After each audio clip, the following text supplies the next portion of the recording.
L'éducation familiale, il est démontré que ça permet de réduire de 1/3 la mortalité maternelle et infantile. Si vous faites la planification familiale, vous réduisez de 1/3, 33% environ, la mortalité maternelle et infantile. Ça, c'est des bases scientifiques évidentes, c'est des études qui ont été faites partout dans le monde. Avant l'accident, nous étions à 11% de taux de prévalence contraceptive. Actuellement, nous sommes à 18%.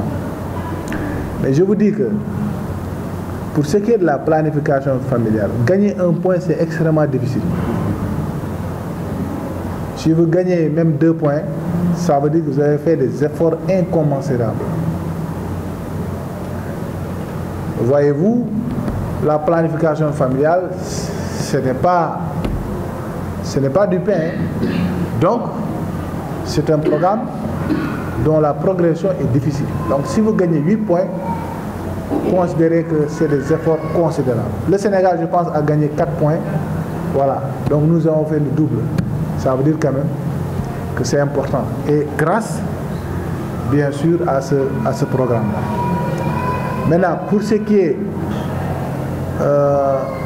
par exemple, des autres indicateurs, si vous prenez, par exemple, disons le taux d'accouchement, le taux de consultation prénatale, le taux d'achèvement des CPN, donc c'est un indicateur qui permet de voir est-ce que la femme a fait ces 4 CPN. Là aussi, je peux vous dire que nous avons gagné pratiquement 3 points entre 2017 et 2018. Si vous prenez l'année 2017, pour le taux d'achèvement CPN, nous étions à 47%, et là, nous dépensons presque les 50%. Donc nous avons gagné 3 points, rien que entre 2017 et 2018. Maintenant, si vous le comparez au point de départ du programme,